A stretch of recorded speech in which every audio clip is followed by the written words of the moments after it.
So welcome, friends. I'm John, Father John Deere, and welcome to this wonderful Beatitudes Center Zoom session with my friend, our special guest, Marisa Guerin from Philadelphia, Pennsylvania. And let me begin by saying, if you are not familiar with the Beatitudes Center, check out the many other great Zooms coming up at beatitudescenter.org. And for those who are here live, let me remind everybody to please mute yourselves and to write any questions you have for Marisa in the chat link. And Marisa, I hope, will speak for about 45 minutes, and then we'll open it up for questions for about 45 minutes and be done in about an hour and a half. And then I will send out the Zoom recording link in a few days if you would like to listen to it again. So let's begin with a little prayer as we get ready to hear Marisa reflect on our great beloved Saint Therese of Lisieux. So I just invite you to a moment of silence, and let's turn in prayer to our beloved God of peace, who loves each one of you infinitely, and let's welcome the risen nonviolent Jesus into our circle and ask for all the graces of peace and love for ourselves and for the whole human race and all of creation, for our poor world.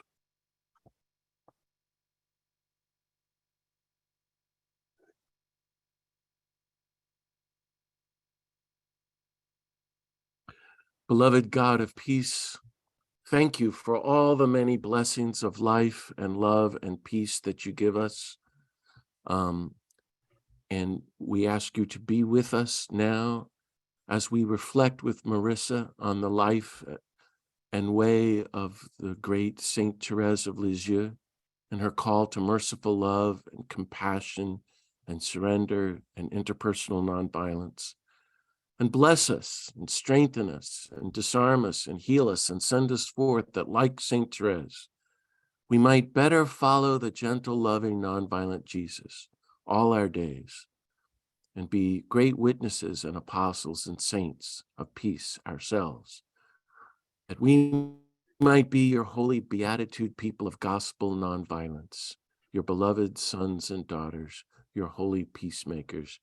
In Jesus' name we pray. Amen. So again, a very warm welcome to everyone. I really am happy to welcome you and introduce you to my friend Marisa, who, as I said, who is coming to us from Philadelphia, who wrote this beautiful book with our friend, Brother Joe Schmidt. I hope you can all see it. And Marisa will probably have a photo of it. Life Lessons of Saint Therese of Lisieux by Brother Joe Schmidt and Marisa Guerin. And it came out a year ago. Brother Joe Schmidt was one of my closest friends and my spiritual director for 15 years in New Mexico. And he was one of the world's leading experts, in my opinion, Marisa, if not the world's leading expert on Saint Therese of Lisieux.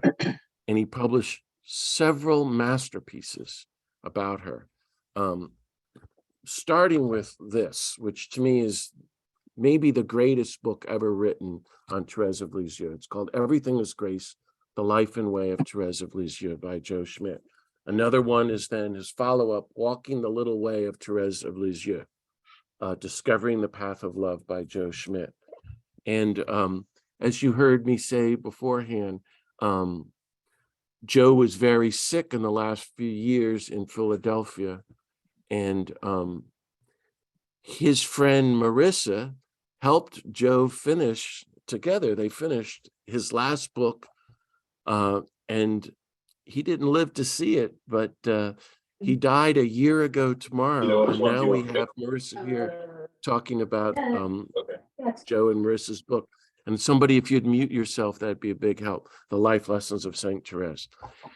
So we're talking about Therese of Lisieux today, and I'm presuming everybody has read the famous autobiography of Therese of Lisieux, Story of a Soul. I'm doing a little show and tell, Marisa.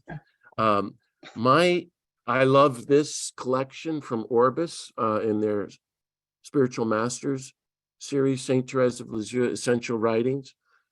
While I have the floor, Marisa, I'm going to show my favorite book about Therese. Be interesting to know what yours is. Is this one by Catherine Harrison, of all books, called Saint Therese of Lisieux. I don't know if you can see it. Penguin did this little lives of famous people. And this book is amazingly well done. Then for the hardcore fanatics like me and Marisa, and I made 2 pilgrimages to Lisieux, France. There's books like this big mammoth coffee table book with all things of Therese, and so that brings us to life lessons of Therese of Lisieux. As I said, for me, I think for the whole world, she and St. Francis of Assisi are the most beloved saints of all time. And it's hard to grasp that she was a Carmelite nun who died around 26 years old, I think, who wrote a little memoir for the community, and millions and millions and millions of copies were sold in 25 years, and she's just everywhere. And I think with Dorothy Day that she's the great saint of interpersonal nonviolence. And I don't know if you saw the e-blast I sent out, Marisa, where Dorothy Day ended her own book on Therese, comparing Therese's little way of merciful love with the atomic bomb, which is unbelievable and I think brilliant. And it really works. It's the alternative, like the little tiny atom, if we can really go that deep into love. It's a real blessing to introduce and welcome Marisa here. Marisa is a consultant in education with expertise in organizational behavior and the psychodynamics of leadership. She's worked for the United States Catholic Bishops' Conference as their youth ministry leader and as a human resources executive for an international manufacturing company, and has a lot of, as an independent organizational consultant, working for various leaders of religious institutes. So I am going to invite everybody to join me in giving a very warm welcome to Marisa with a great show of hands. Please welcome Marisa Guerin on the life lessons of St. Therese. I'm going to mute myself now, Marisa. You're very welcome. Thank you, Father John. And hello, everybody. And a special hello to my family, friends, and former clients and neighbors who have signed in for today. Those of you who haven't seen me for a while, notice I have short curly hair. I'll tell you about that in a minute. That's my post-chemo curls. They've come out curly. I used to have straight hair. And I'm wearing my computer glasses. So you're not used to seeing me with these either. But I'm going to put the computer on screen share so that you'll be able to see some of the images that I've picked to accompany the talk.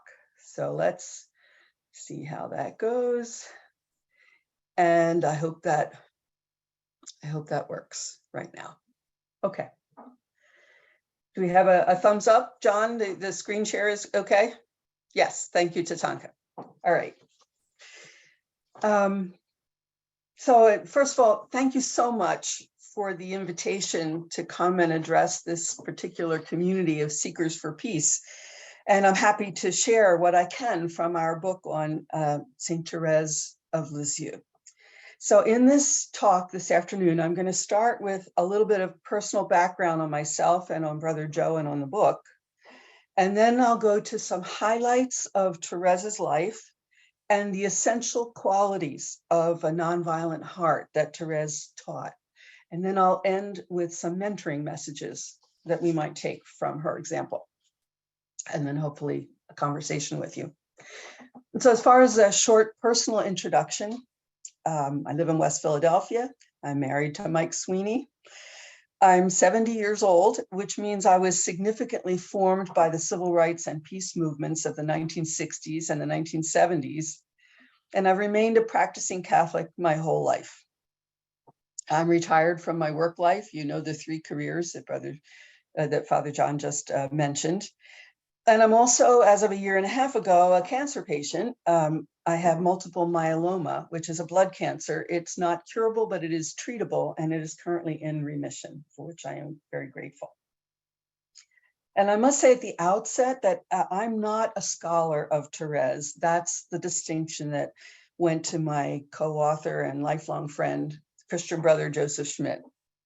But because of my friendship with Joe, I was the beneficiary of his mentoring and had many opportunities to mull over Therese's messages and quite honestly, to push back and talk over things when I had difficulty taking the point. And eventually over the years, I noticed the gradual healing in my own heart that has come from these years of reflection and discipline on Therese. So while I may not be the scholar, I am indeed a regular person follower of Therese, and I'm grateful for the power of her message. And this is to say that when it comes to the questions and answers, I may not know enough, but that will be okay.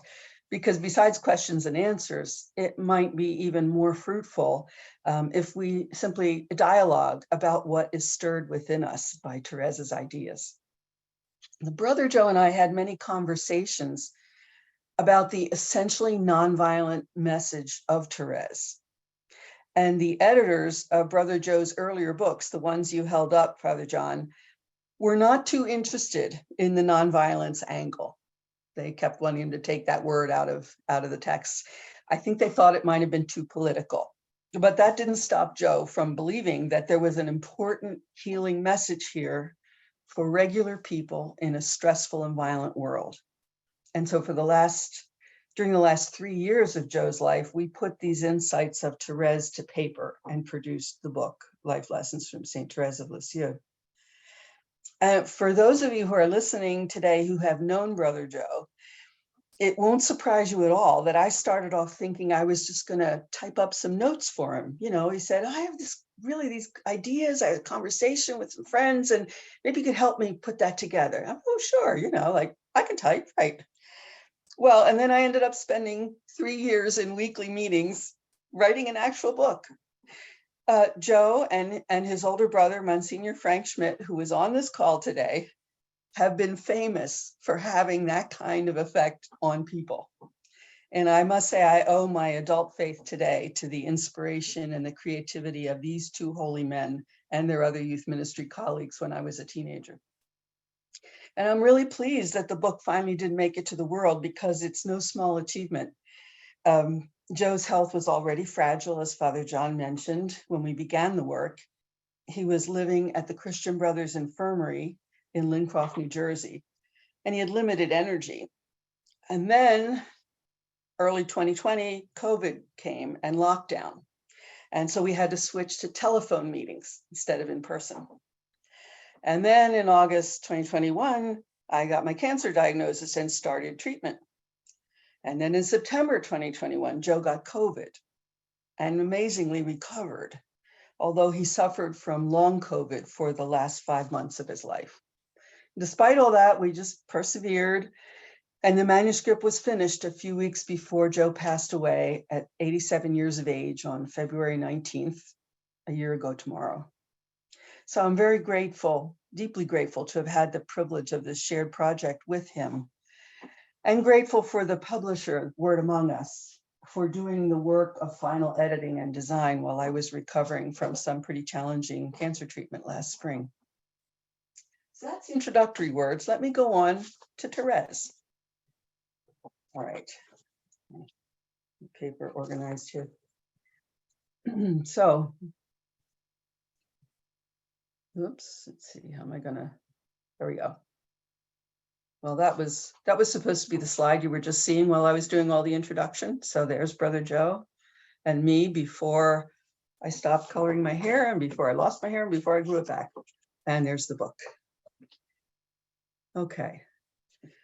So now let's go to Therese. So some of you may be puzzled at the notion that Saint Therese, who's known as the Little Flower, could be a life coach for modern people, not to mention a mentor for nonviolent living. I think it's unfortunate that Therese is often imaged as a pious, sweet, holy, kind young nun who taught others her little way of holiness through simple acts of love and kindness to others. Despite her many followers, she's frequently been dismissed as naive and docile, and sometimes by psychologists as neurotic. But the docility image is sometimes especially the thought of modern women who know firsthand the struggle for self-determination and equal respect. And I know I myself wasn't terribly inspired the first time I read Therese's autobiography, because I found it a little hard to relate to kind of the flowery language at the time. But this bland image of Therese is far from the truth. With Brother Joe's capable interpretation of Therese for today's world in his many books, I came to see that within her tranquil image was a highly intelligent, strong-willed, deeply faithful, innovative, and bold spirit. There's an inner story to the wisdom of Therese that can connect to our own hearts, especially our yearnings for a life that is meaningful, peaceful, and loving. And if there's anything Brother Joe was committed to, it was bringing Therese's strikingly modern spiritual and psychological wisdom to people today. Oops. Okay. So the roots of Therese's journey to emotional and spiritual maturity lay in her childhood, which was both problematic and also graced. Therese was born in 1873 and was the much-loved youngest daughter of the very religious Martin family. She was the fifth daughter, and I think 4 other children had died in infancy. But when Therese was born, her mother had early-stage breast cancer and had to send baby Therese away to be raised by a wet nurse, Rose Taillet, for the first year or so of her life. When Therese was weaned and returned to her family permanently, she suffered the loss of Rose, her first mother figure, a traumatic, even if it was unconscious, experience for an infant. 3 years later, Therese's real mother, Zélie, died from cancer, leaving little 4-year-old Therese bereft. And when she was 9 years old, her older sister, Pauline, whom she had adopted as her new mama, left the home to become a Carmelite nun. So as a result of these repeated destabilizing losses of primary attachment figures, Therese withdrew into herself and became a shy, hypersensitive child who was prone to puzzling illnesses. She unconsciously tried to protect herself from the risk of more abandonment by trying to be a perfect little girl, charming and lovable, close to her beloved father and sisters. But this neediness was a compulsive, addictive pattern in her spirit, and she was precocious enough to become aware of that as the years went by. She felt some despair at ever being able to manage her feelings or to grow up emotionally. But a powerful experience of inner liberation happened to Therese as a teenager, a moment of transformative grace that pierced the psychological shield that she had built to protect herself. Here's the story in brief. On Christmas Eve, after coming home from midnight mass with her father and her sisters, Therese was going upstairs to take off and put away her hat and coat. She was planning to then go back downstairs for the ritual opening of gifts that had been left in her slippers, a children's Christmas tradition in France that Therese's older sisters continued for the young Therese. But of course, Therese wasn't a child at all. She was 2 weeks shy of 14. So on the stairs, on her way up, she overheard her tired father say to her sister Celine, quite grumpily, "Well, at least this will be the last year." And as she heard those words, Therese was devastated, feeling the hurt of her father's annoyance and displeasure. I mean, she used to call her father her little king. This was the worst thing she could imagine. Her father was disappointed in her. But in the very next moment, she later wrote, Therese was changed. Jesus had changed her heart. She realized that she was able to squeeze back her tears, go back downstairs, smile with her father and her sisters, and cheer up the family as she graciously and happily opened the presents. She knew she had been healed. What Therese realized in that moment is that she had been freed from bondage to her addiction to the approval of others. At that ordinary moment in her life, she was ready for the transforming grace of emotional maturity, and she felt it flooding her heart. Of course, none of us permanently gain inner freedom, and the adult Therese had to deal with ongoing tendencies to perfectionism, but she was never again cut off from that strength of soul and heart. And from the outside, after that Christmas night, nothing about Therese's behavior looked very different to her family. She was just as kind and good as before. However, from the inside, Therese was no longer acting out of compulsive neediness, but rather out of inner freedom, making a choice to be kind and loving to others. What Therese learned in that pivotal moment was that she could bear the feelings of being a disappointment to others, that she could accept her imperfections, and that she could still know at the same time that she was good, worthy, and loved by God. Therese called this realization her only treasure, her humble, loving acceptance of her imperfections and her weaknesses, combined with her trust that God loved her as she was. And this is the insight that was the core of her little way. And I'd like to take a moment for a little personal reflection here, because I think many of us can probably identify with Therese's struggle to grow up and be a free and healthy person, not bound up with the ways that we may have learned to cope with our needs. Brother Joe would say, all of us have childhood wounds, even if our parents were wonderful people, because all children have infinite desires for love, and all parents and caregivers have limited energy, attention, and patience. So in my own life, I had to learn this. I'm the oldest of 8 children. So for like a year, I was an only child. Yay! And there were other children. But also when I was 8 years old, the 7th of my parents' children, my sister Margaret Mary, died in infancy. And that was a traumatic experience for me. I grew up learning to get attention out of this crowd of young people by being a good student and later a successful professional. But I also grew up with a not conscious, until I was an adult, an unconscious fear that parents need help, or else maybe someone would die. And just as Therese was in the grip of perfectionism to protect herself from abandonment, I was in the grip of hyper responsibility, I would call it that, to protect myself from being overlooked and to protect my family from more sadness. And these were wounds that distorted my own healthy emotional growth, and my own journey to maturity took a while. So like Therese, I coped with my childhood needs in some unhealthy ways that violated the truth of my own fragility and my own human need. And I think that I'm not unusual in that regard. I think most of us have adapted to whatever it was like to grow up, and we do our best, but it may not be the healthiest way to be a free and loving adult.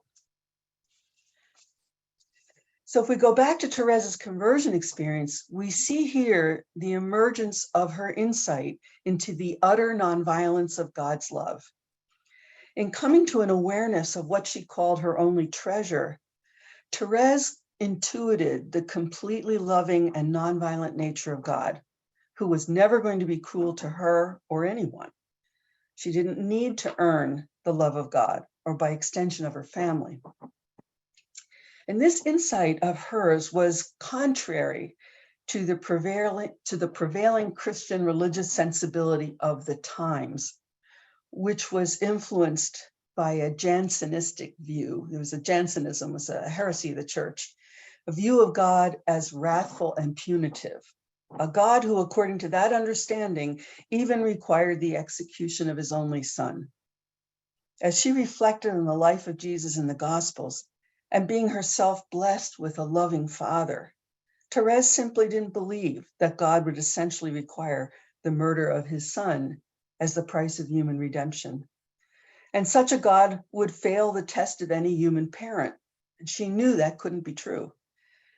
So no matter the preaching she might have heard, the young Therese lived in the confidence that she was securely held in the love of God, who forgives us just as the father of the prodigal son forgave. And indeed, contemporary theologians have moved past atonement theology, which was first introduced in the Middle Ages when it might have made sense. A more current understanding of the Paschal mystery is that when Jesus accepted his unjust execution at the hands of authorities, his loving Father God ensured that love had the last word in the miracle of Jesus' resurrection. When Therese was made a doctor of the church in 1997, the fundamental teaching of Therese, confirmed by the church, was the rescue of the merciful, nonviolent message of the gospel that had been clouded by cultural images of a stern and violent God. And not long after she entered the Carmelite convent at the age of 15, Therese was asked to serve as the informal novice mistress for the newer sisters, most of them older than she. And until her death at 24, Therese counseled these women in what she called her little way. It was a deliberately nonviolent path of kindness, patience, and trust in God. She guided them in a willingness to be loving, with the strength of soul to see and accept that we can't achieve that on our own, and that our attempts to do so are violent to ourselves and eventually to others. So this nonviolent, non-adversarial loving stance towards ourselves, towards others, towards life, is the defining characteristic of Therese's little way. So let's take a moment now to look at what violence and nonviolence would have meant in Therese's view. So the violence that Therese understood and moved away from is not so much the blatant, visible, horrifying violence of war, murder, rape, abuse, but the more subtle and everyday forms of violence that we experience and that we participate in, and which subtly fuel the more blatant kind. This everyday violence appears in various forms. We are victims of it when we're dismissed or disrespected by others, demeaned or mocked or ignored. This is the violence of racism and sexism and all other forms of disrespect. It hurts and we know it's unloving. But we're guilty of this subtle violence, everyday violence, when we steamroll others to get our way, or seek revenge for a perceived slight, or react with passive aggression to someone who irritates us. And we also suffer the violence that we impose on ourselves when we override our own genuine needs under the tyranny of the shoulds, or because we want to retain the approval of others.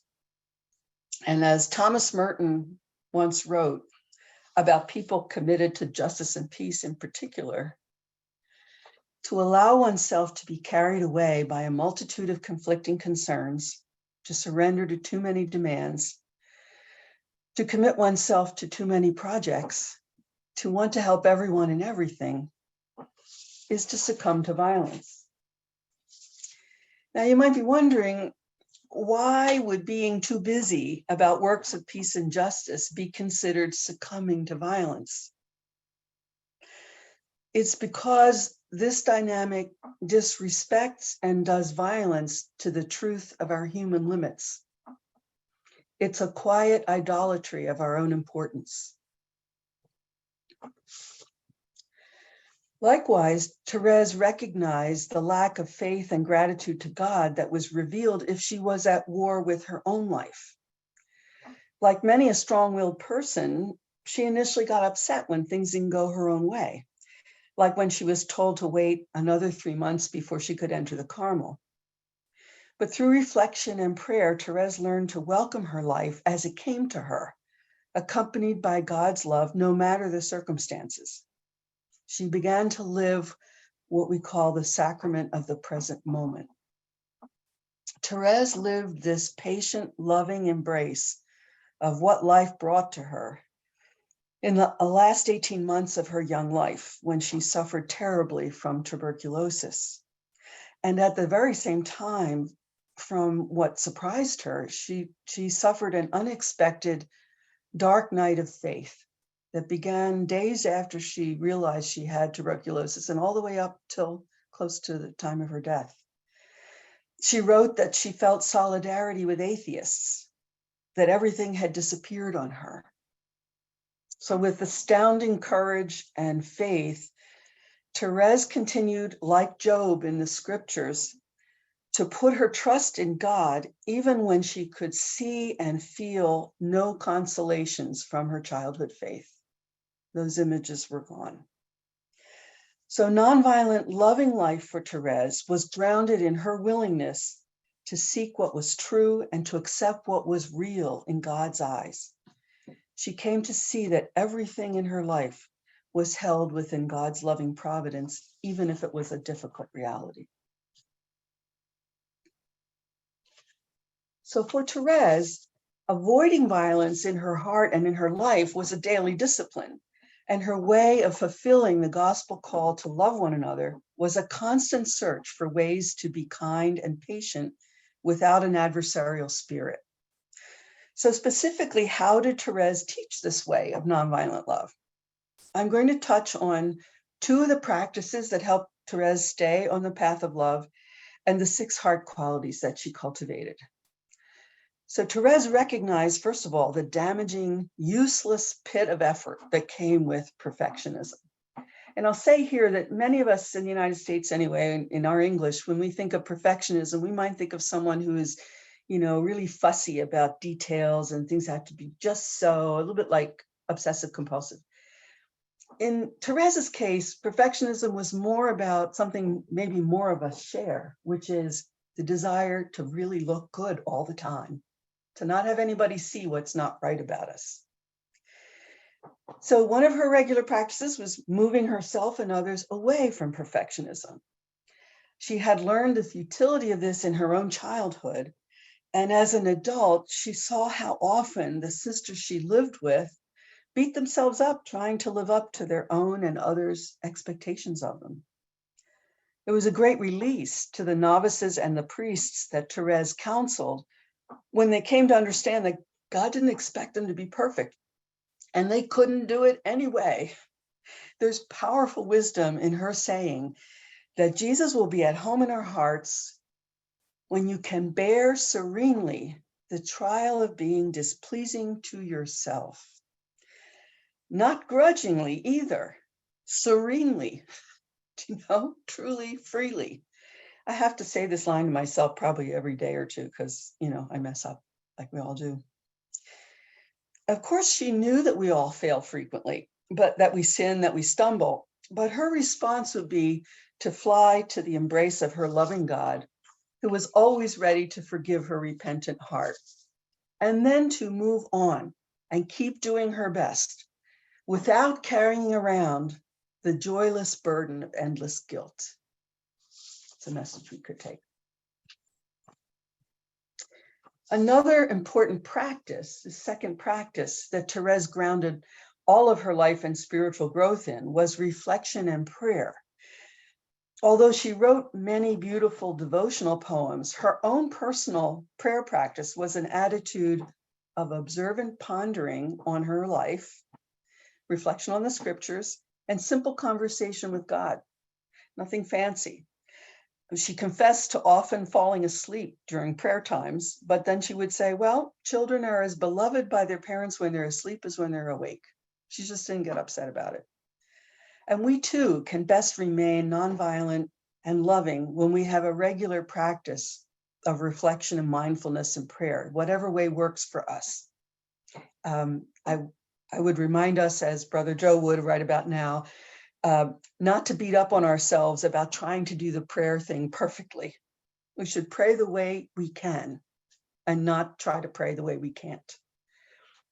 And my own personal advice is to be mindful that the biggest threat to reflection time today is probably our smartphone. It's always there, when we would rather be reflecting maybe. So in Brother Joe's study, he identified 6 heart qualities. I'm going to recap these quickly and then go to the mentoring messages. The first that Therese cultivated is inner freedom.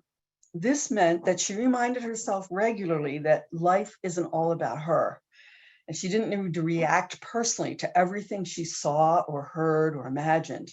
She paid attention to her feelings, and she did her best to protect herself from being hijacked by them. And she learned what she could about why certain things triggered her and how to restore a peaceful heart. I think this is one of the reasons why she's called a modern saint, is because it isn't about external practices. It's about understanding herself and the inner game of sainthood.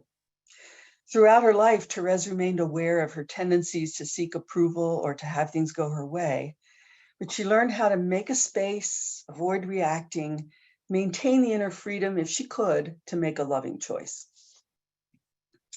Second, Therese practiced compassion, which she saw as an active and empathetic response to the needs of others.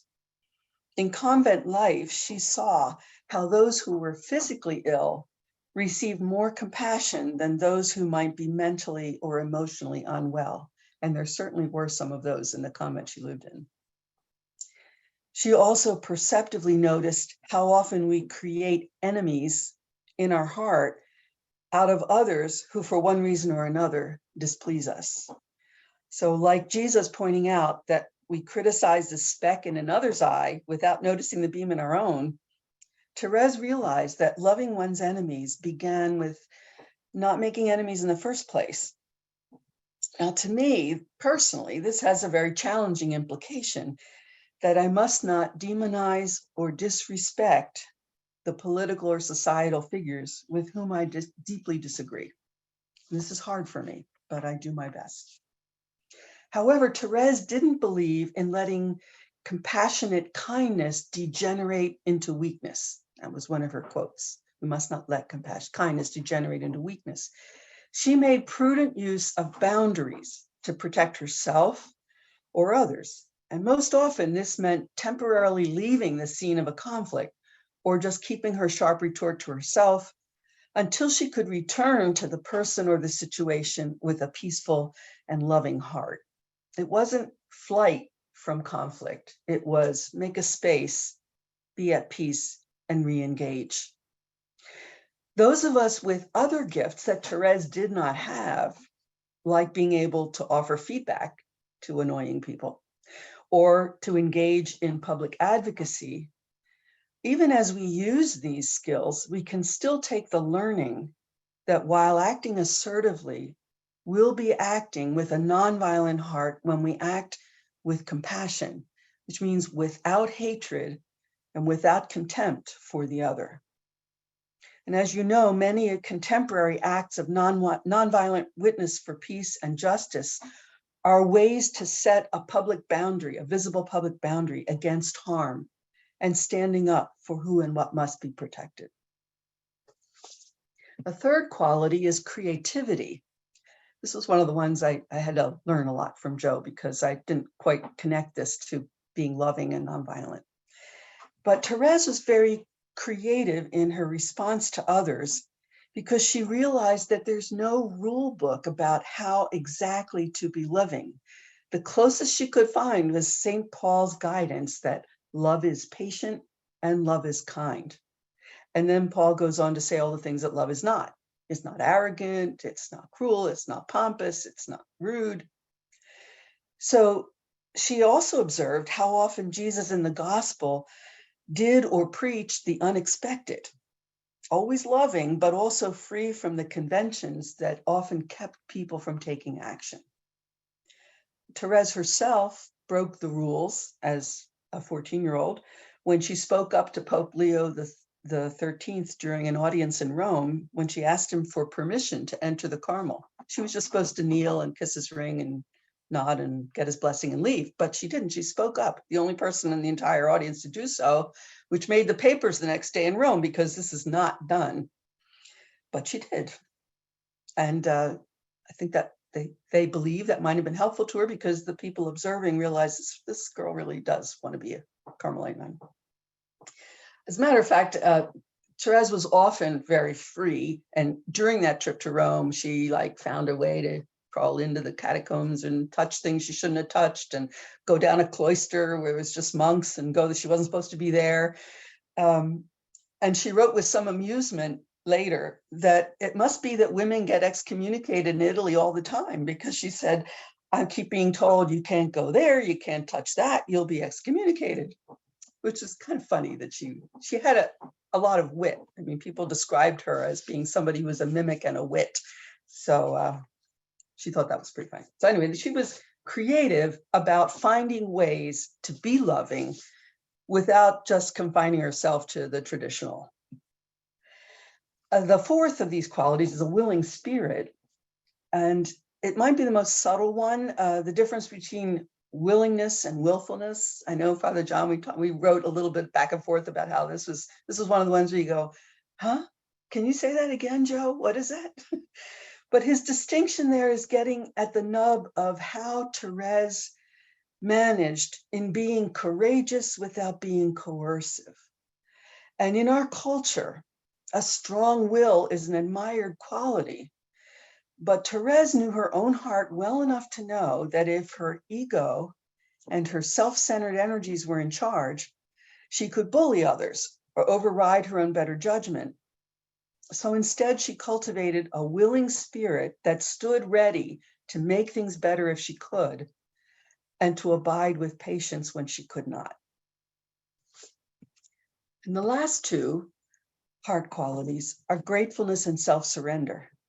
Both of these have to do with Therese facing down heartbreak and suffering, especially during her father's mental illness and his death, and during her own tortured dark night of faith during her illness. I mean, they didn't use morphine back then, and she was dying of tuberculosis. She basically suffocated over months. She was young enough to be strong, and so her death took a long time. But even when she found herself scraping the bottom of her physical, emotional, spiritual resources, she truly trusted that God was with her in the pain without anything else to hold on to. And she never gave up that faith. So we come to our last slide on the mentoring messages. And when we translate Therese's personal life experience and her teachings into our own lives, especially the idea of nonviolence, I think there are a few mentoring messages that we can take from Therese.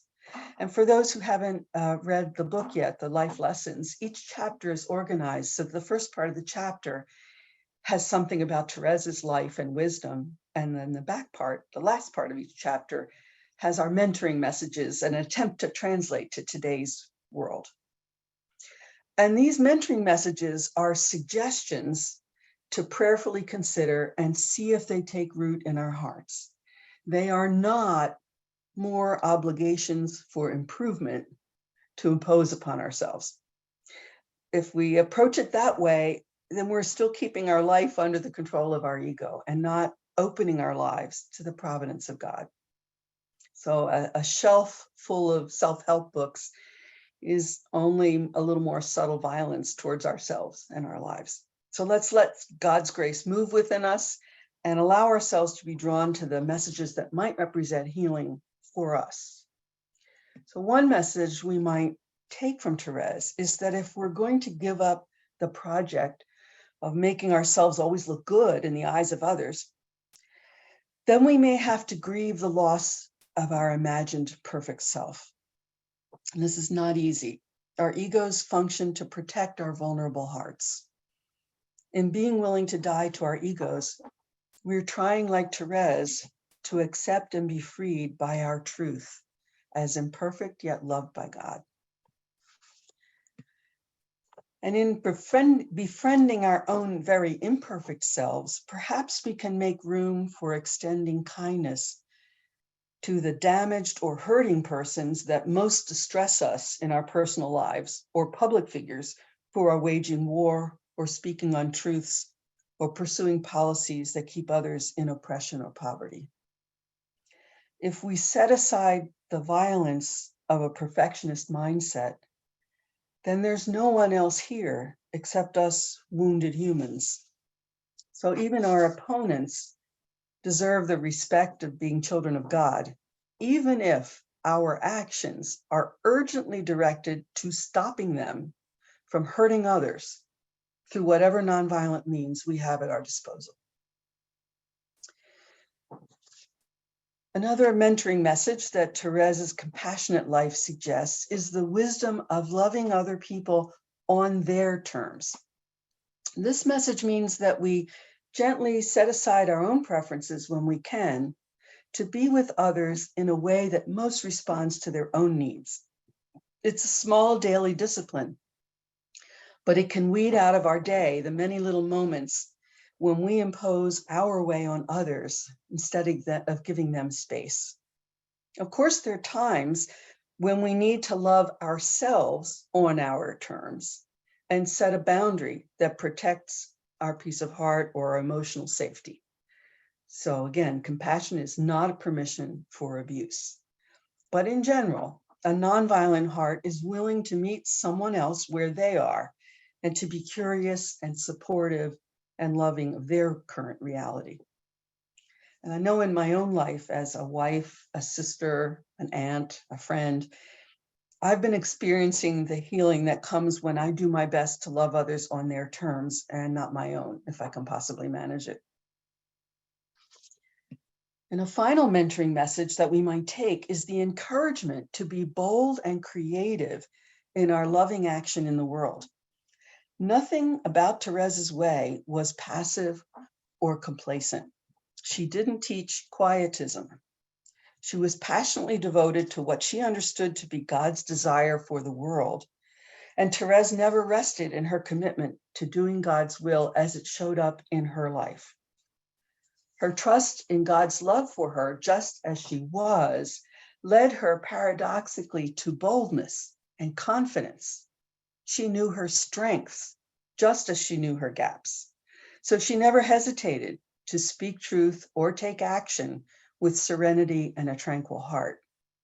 She tried always to be kind, and she rarely engaged in confrontations, but in her role as novice director, she was known as a straight talker, and she let the chips fall where they may when a difficult truth needed to be said and heard.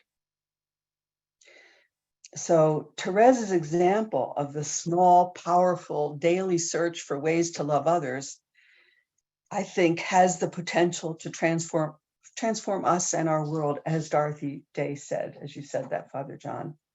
I mean, this is what Dorothy Day said. This is a quote that Father John sent earlier.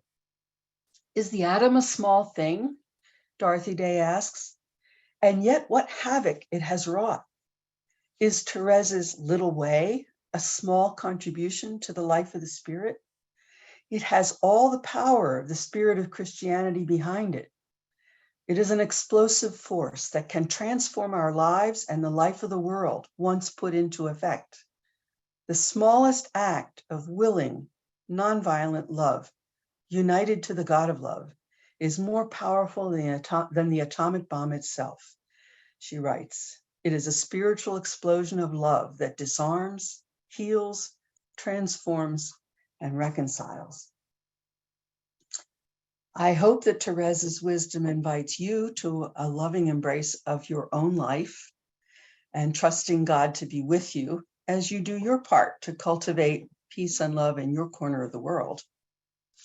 And while I stop the screen sharing, I will be very interested to move in the next phase here, which will be moderated by Father John, is to hear some of the aspects of Therese's wisdom that might be resonating with you, and what examples maybe you would offer of how to live with a nonviolent heart. And if you have questions that you think I can answer, please do ask them. I'll be glad to try. But feel free to speak even if what you want to say is a reflection and not a question. Thank you. Wow, how about a round of applause to Marisa for that great talk? That was really, really wonderful and beautiful. And Marisa, I think it was a completely original talk on Therese. you've made a real contribution, because I've studied her so much. As you said yourself, publishers don't like to talk about Therese in light of nonviolence. But I think Gandhi did everything she did. He didn't know her, but figured, and then Gandhi also did total global revolution at the same time. So it's very amazing. I have about 5 or 6 questions. So I think we're going to see first if anybody else does. Otherwise, you're stuck with me pestering poor Marisa. So I don't see any questions in the chat. So would So someone like keep to going this raise your way. hand? Huh? I was Yeah, just gonna raise say, your yeah. hand if you have a question for Marisa. There's so much to talk about here. Oh, Your beautiful talk. I see a hand with Tatanka, but let's hear from a woman first. That's I why, hear and then Tatanka. Okay, Judy Judy Traeger. Traeger, you're on. Real loud, Judy. Okay. Brother Joseph was a good friend. He would come to Albuquerque often and give conferences. I wanted to know how, I'm imagining he was able to channel Therese pretty well as he went through his own suffering at the end. And I just wondered if you had any stories to reassure our hearts of that. Thank you. Oh, thank you, Judy. That's really lovely and quite a personal, question. I have 2 things to say about that. The first is, remember, Joe and I were friends for 50 years. I met him when I was 18 and he was in his 30s. So I was a teenager. And even though we grew to become adults in a relationship, I was never his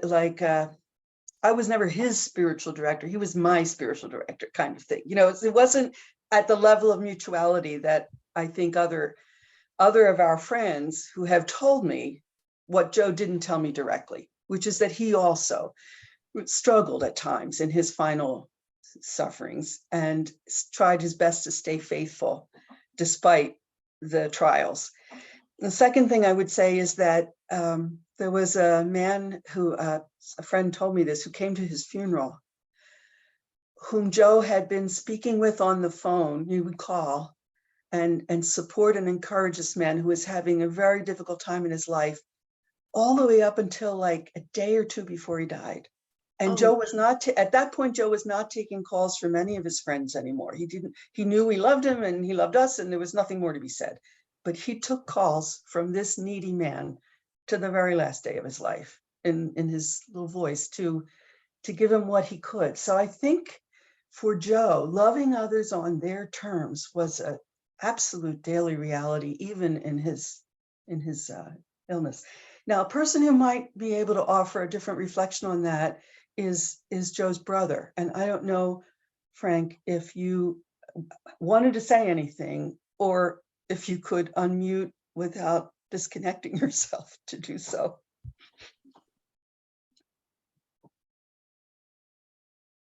There you go. Thank you, Marisa. No, with the COVID and everything, and then Joe kept saying he didn't want any visitors at all. Was pretty much out of contact with them, except maybe a phone call every couple of days, And he was always saying he was doing all right and the same, So I don't have any. I did hear about that man you mentioned, and I do know that I thought I had the idea, but I never processed it well enough that he had actually seen that man. So I guess it was a phone call that he was in touch with him, because that was the best they could do with the COVID situation. And Joe realized he did have that long COVID, it was the official cause of his death. Yeah, so. Thanks, Frank. Others? Thanks. Can I just jump in and add also, Judy, as you know, he practiced Joe was a total saint. He practiced all of Therese's teachings. That's why he could articulate them so well. And I was talking with him up close to the end, and I don't know if I told you that, Marisa. He told me he lost all faith in God. I am not surprised. Yeah, and I told him, wow, you're just like Therese. You're so lucky, Joe. You all know how I am. And Joe laughed and he goes, that's it. And because as you heard Marisa say, Therese of Lisieux, who's just this volcano of faith and love, she was incredible, lost all sense of faith or the presence of God 18 months before she died, until maybe the last hour of her life. And that was happening to Joe. So he was kind of taking it in stride, he told me. He wasn't fazed by it because he had Therese of Lisieux's example. Well, he suffered so much, but then to go through that. But I think, friends, it's a common thing that we don't talk about. There was a very prominent Jesuit provincial who died of cancer in 1983, who wrote an essay that was published in America a few months before he died, which said, nobody told me that when you're dying, you can't pray.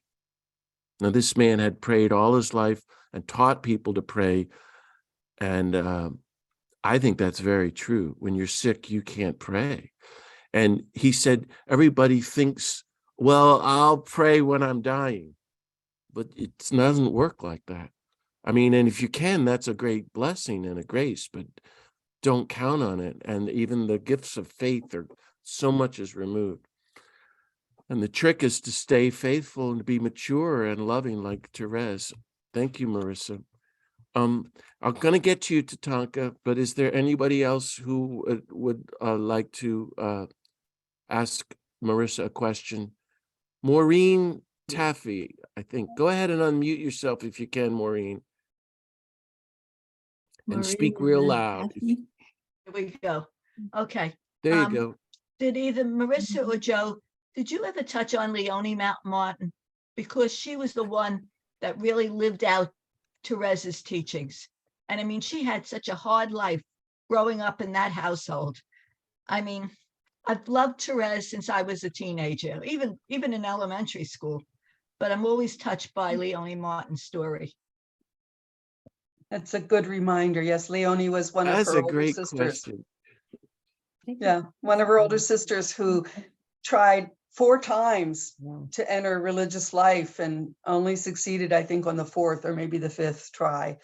But she became known as one of the most faithful followers of the little way. So it's really for normal people like us and like Leonie. So Marisa, Therese's parents are now both beatified. And Leonie is about to be beatified. Do you know that? No, I Is didn't know that that. true? I Yeah. don't know. And I have a priest friend who's joking, Leonie was. who sort of jokes that Therese is going to get everyone in her family canonized because there's nobody like Therese of Lisieux. And it's going to happen. I want Therese to get rid of nuclear weapons and all, but I think she's got this. And you know, Therese is with us in all our causes. But I think that's the funniest thing. So I am fascinated by the years between her death and the canonization and all the people who still lived. Like Celine lived to the year I was born. I've met people who knew her. It's just incredible to me. But most of the sisters completely dismissed Therese up until their deaths. That's right. Are you kidding me? She was 24. She was ridiculous. But they hadn't studied the book the way that you have, Marisa. So I guess I'm just wondering if you had any more thoughts about her family and her community and the little way, Marisa, in light of the question about Leonie. Well, It's okay if you don't. I think, I mean, I'm not a scholar, but because of doing this project with Joe, I sort of have read everything I can possibly read, and including reading all of Therese's letters. And What comes across to me is that her older sisters were as important really in her faith life and growth as anybody. She really was formed and shaped by her family. So I think the little way that they may not have grasped everything that she was teaching quickly, but it was coming from them originally. In other words, it was nurtured in the family and in a very good, holy Catholic family. And then in the years after, the community, I remember reading in one of the books that informally, not in the canonization process, but informally, one of the miracles attributed to Therese early on was the transformation of the community in which she lived into a kinder, gentler, holier community of women who kind of, the influence of the novices that she trained on that community changed their life. And I think Brother Joe had similar effect in relaying her teaching into certain Carmelite communities in the United States, at least, bringing that gentleness into transformative gentleness into those communities. Wow, that is so helpful. And I've heard all of that too, that the community in France, by the early part of the century, they really were 100% little way of unconditional nonviolent love to one another, which is no joke. And that's the way every monastery should be. And having survived the Jesuits, I mean, male religious orders are not like that, and the church in general is not like that. But you'd think the women's would be like that, and they're no different than the rest of the world. And yet, I think the French community did change, and I think a lot of them did in the U.S., but not all. I remember Dan Berrigan told me an incredible story of being invited when he was a famous poet to speak to 100 Carmelite nuns. I won't tell you what monastery. In 1965 on a Saturday afternoon to read poems. Here comes the famous Jesuit poet. And he's like halfway through and he mentions, oh, by the way, and we're all against the war in Vietnam. And they shouted him down and kicked him out because to a person, they were for bombing all the communists in the world. And and they had Therese, but we had St. Ignatius and Francis. That's why Therese should not be important. This should be normal stuff, but the church is so far from love, compassion. How do you be loving? How do you be kind? And nonviolence, that monks can be so mean, including women monks, as Dan found.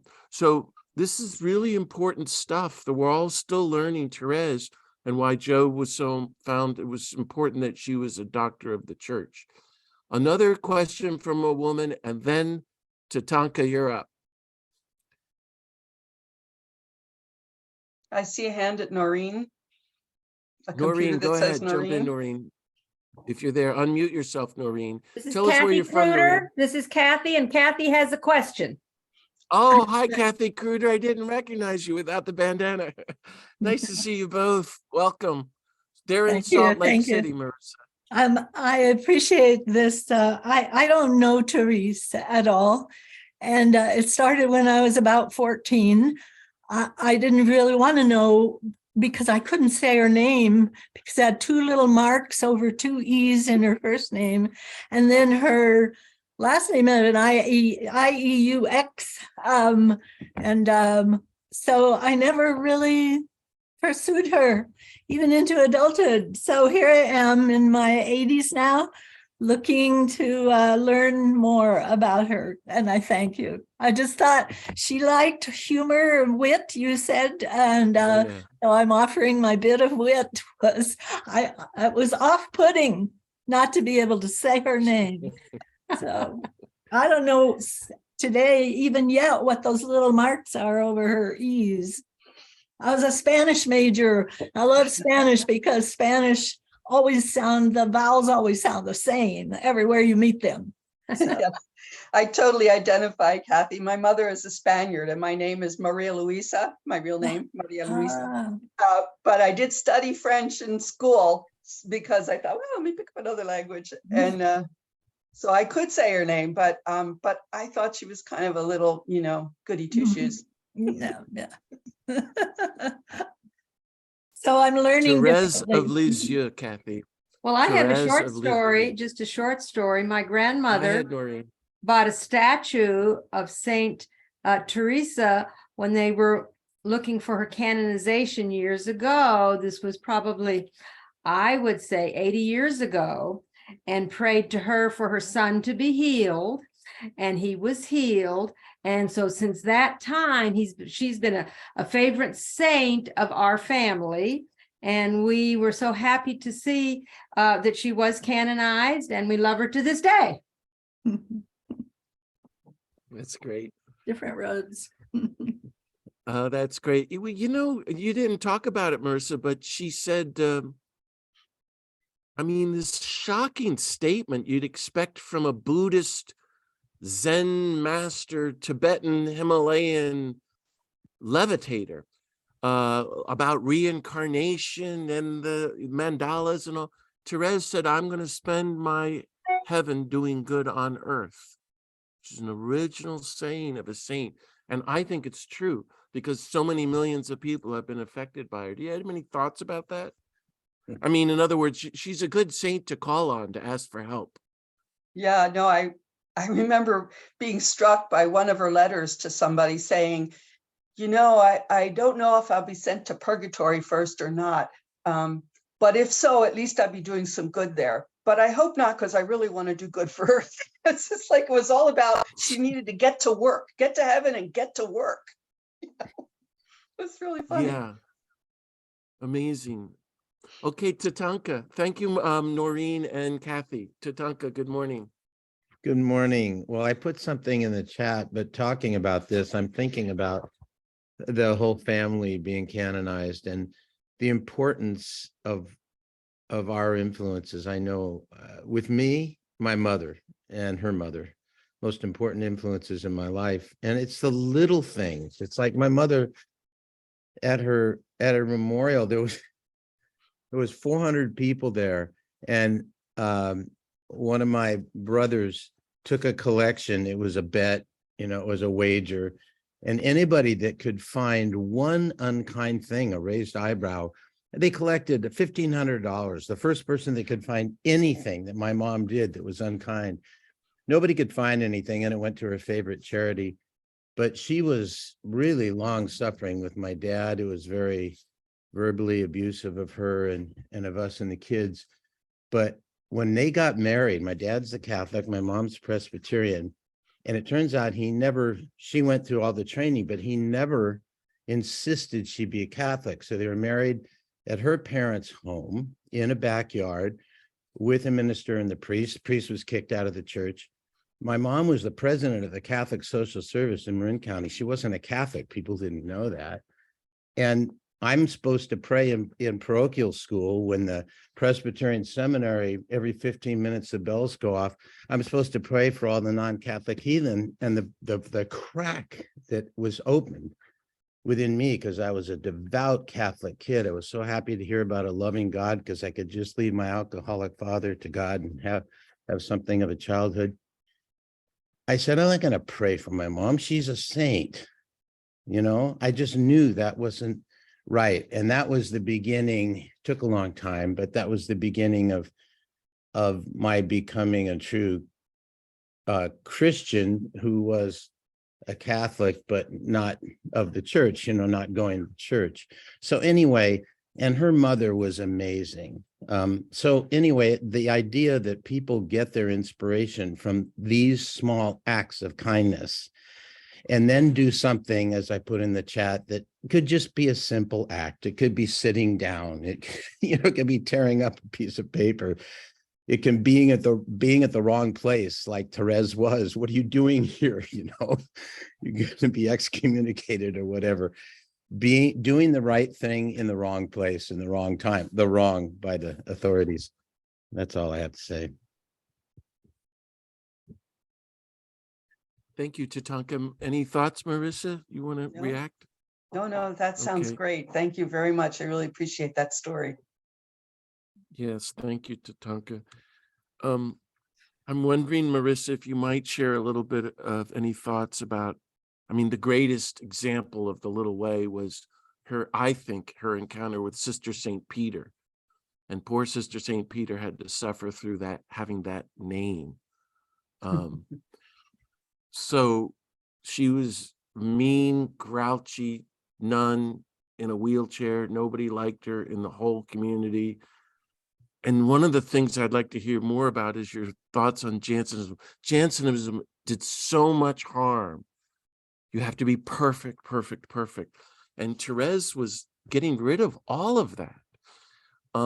Anyway, Therese was, I call it postdoctoral interpersonal nonviolence beyond Gandhi with Sister St. Peter. And then as I guess Therese was died, and Sister St. Peter was like, oh, you're my best friend. You're the only one. You're my closest friend. And she was shocked.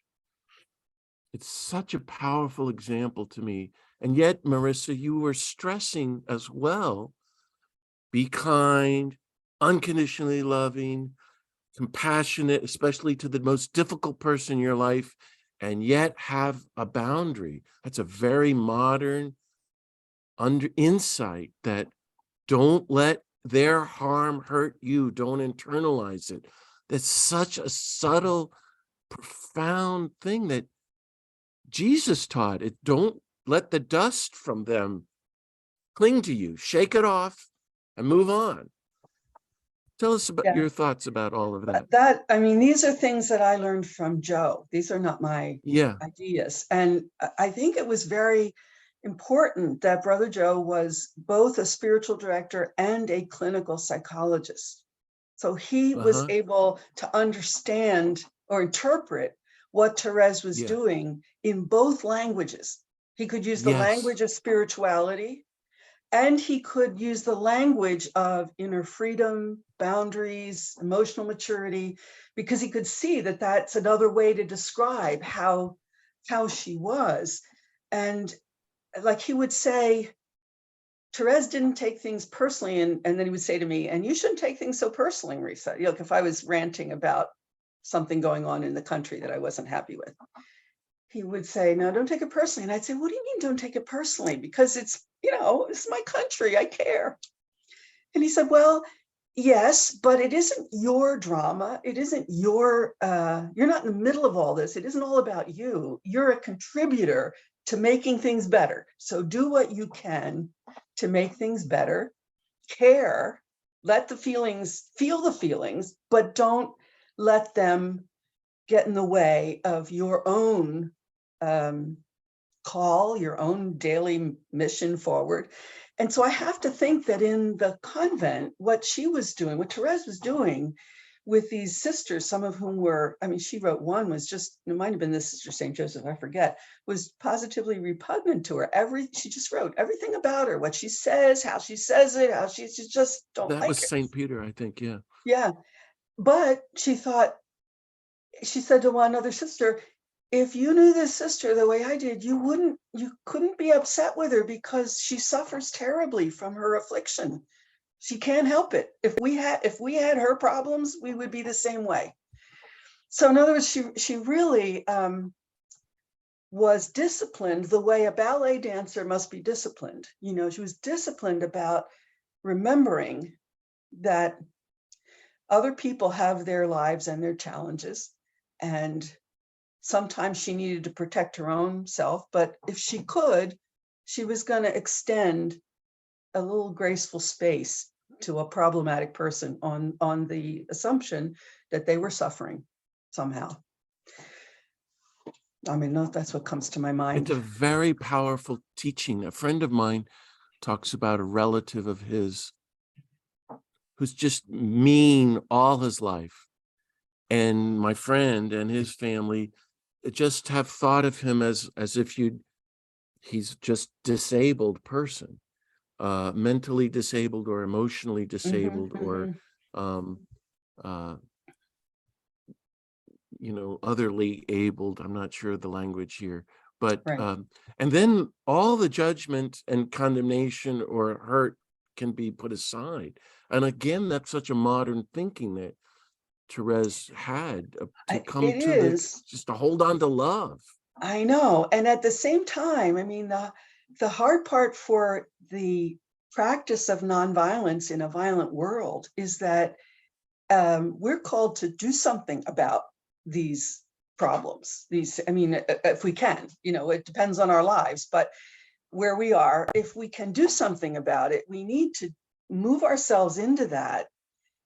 So it isn't an escape, but at the same time, it's hard to move into action without hatred. I don't know. I wouldn't say without anger, because I think it was St. Augustine who said something about anger and courage are the daughters of truth, or I don't know. I forget. It's a wonderful quote. Did I write it down somewhere? No, wonderful quote somewhere. But so anger can tell you something is wrong, but acting on the anger has to happen without hatred. And so when I would say to Joe things like, what do you mean nonviolence? I mean, so suppose somebody's beating up on a child. He said, well, put yourself between them, like get in it, stop it. You can stop it without having hatred in your heart. And I had actually a little section in the book about that, about how we might have to take actions that are difficult. And the publisher asked me to take it out because I think they were afraid of being sued or something, if we were writing about, you take the car keys away from somebody who's, going to be dangerous. Yeah, Or whatever. that's publishers, but it's great. That's so exciting. And yet, even in one of the reasons Therese is dismissed is because she was a pious Carmelite nun who never left the monastery. But it's like a scientific study, because they were hermetically sealed and they were all crazy French Jansenists. I mean, they were Yeah, I really, didn't return to that question, part of your point, but yeah, yeah, no, they a lot were of damage. nuts. And so was Therese, and she worked her way through it all. And I think opened up for the whole world the love of God again in a new way. And So that's why it's a very subtle violence, passive aggressive behavior, right. snubbing one another, mean. Therese was not have any of that. Being a bully, right, Marisa? That's right. And Father John, I'm thinking that as we come close to the end of the time, I wonder if anybody would like to either say or write in the chat anything about what might you take away from this time together? What's a thought or a hope or inspiration or something that Therese might be leaving us with? I see Susan. Unmute, Susan. Okay, so I've been a religious sister of Franciscan for over 50 years, and a lot of that time I've lived singly because of the ministry I was in. Not unusual. Many of our sisters lived alone, doing great work in their ministries. What I so take from Therese is when you live alone, even though you're busy all day doing good work, and I'm not denying that part of it at all. But when you live singly, you get all your preferences met. I could eat what I wanted. It was not the same as living right elbow to elbow with other people. That's where the rub is. That's where the greatest challenge is. That's what I see in Therese, trying to live with sisters who were, as you just mentioned, Father John, and I have found it in other religious, it's not just among the Carmelites. It's hard to live with people who haven't developed a real spiritual way of being. We have one sister who's a complete narcissist. She is the leper in our community. I try to love her. I've learned a lot from being around her. To me, wow. Therese says it's the daily trying to love each other, the people who are right around you.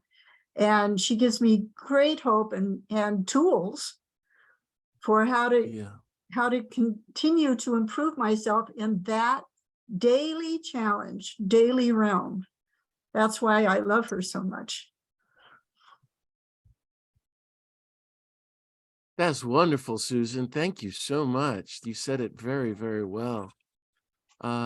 Raise your, Maureen, is Mary, can I call on you, Somerville? Mary is a guest who is, if you don't mind me saying, one of the trustees of the Thomas Merton Center, the literary estate of Thomas Merton. And he was a big student of Therese. What are your thoughts on Marissa's presentation or questions? And Merton, especially. It was extremely powerful. And I said, you know, before everyone got here, that Therese, I came into the church because of her. I won't go into the experience, but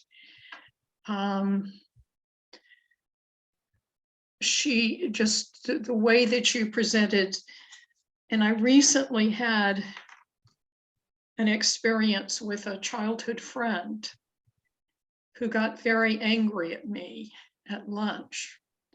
And I was reflecting on that as you explained, Marisa, the characteristics.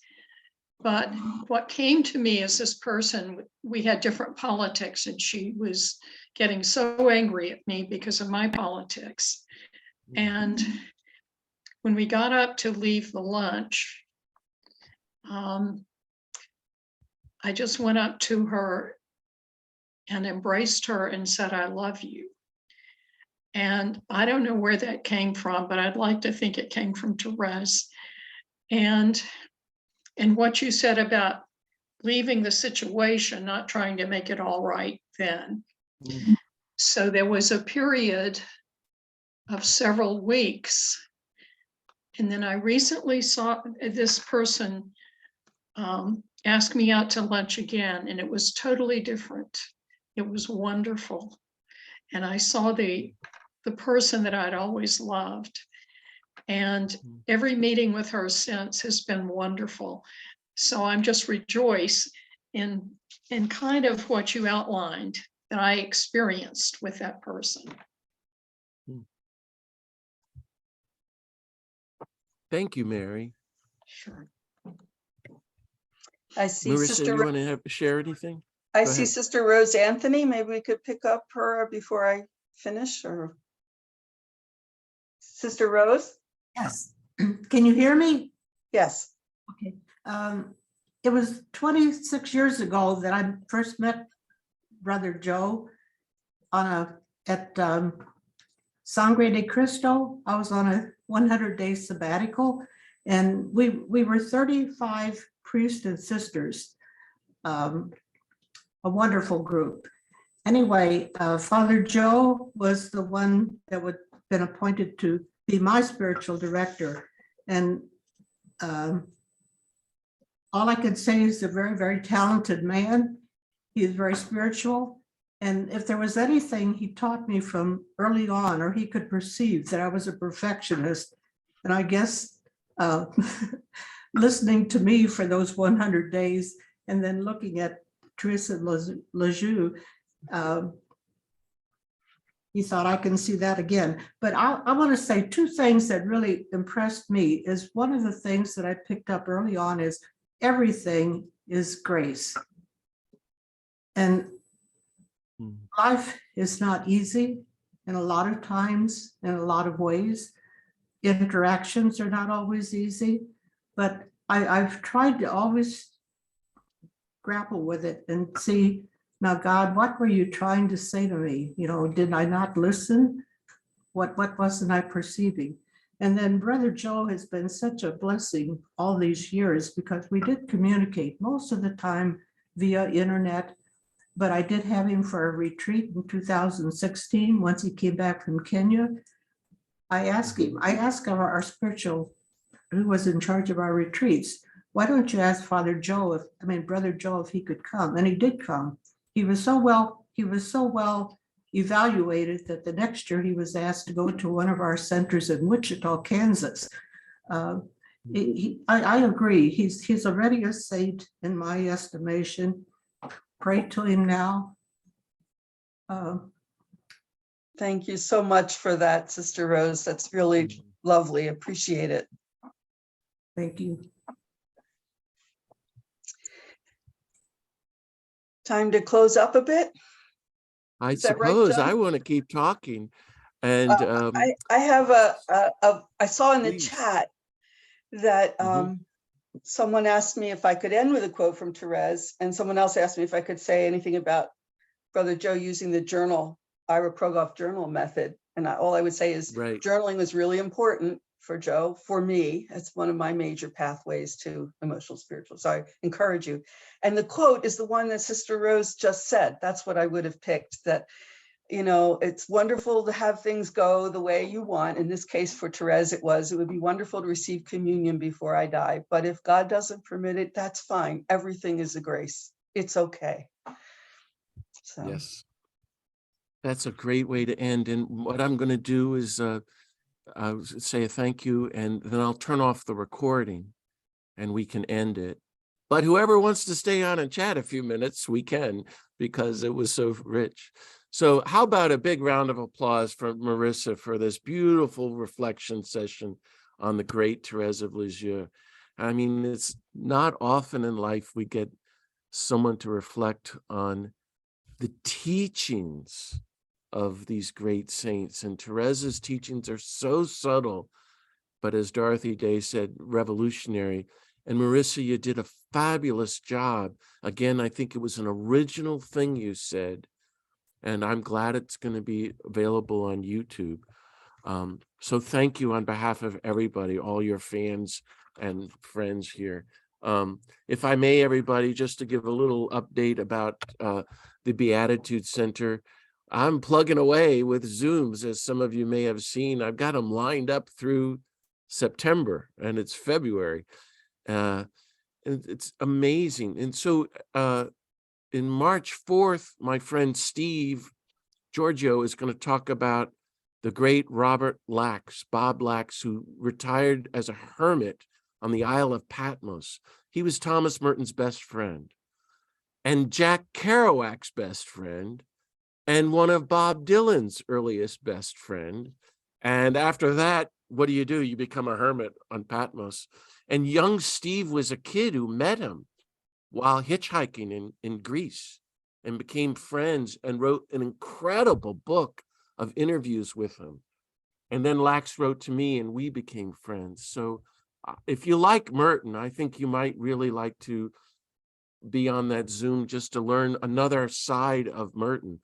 And then I'm going to do one for Holy Week, go through the Holy Week from the perspective of nonviolence and look how Jesus is nonviolent in every episode up through his death and resurrection. And then there's just so many, I may have to look here at my notes because I don't even remember them. But I have, I think it's in April, Bishop John Stowe, who's the president of Pax Christi, is going to talk on April 15th on St. Francis, Pope Francis teaching. Frida Berrigan is going to talk about her father, Philip Berrigan, who would be 100 years old this year. And then I may be missing one, but Cornel West is going to be with us, the leading voice against racism in the world. It's such a privilege to have him on. In June, I'm going to have Larry Rasmussen, the founding environmental theologian in the world. And 2 weeks later, Bill McKibben, the leading writer on the environment in the world, in my opinion, Tatanka, wrote the first book on climate change. And they're all happy to be here with the Beatitude Center. And then Medea Benjamin, who you could make a case as the leading peace activist in the country, maybe the world, is going to be on July 4th. And there's many others as well. So check out beatitudecenter.org and you can help me by telling people about it. Even if you can't make a Zoom, to help. The only way this is working is through word of mouth. And also thank you for your contributions. So I'll just end with a little blessing. May God bless you all, and go forth in the name of Jesus to live out the little way of Saint Therese and be people of unconditional love and nonviolence and compassion and strong and confident in God's love for each one of us. So bye-bye, and God bless you all. And I'm going to turn off the recording now. So thanks very much, everybody.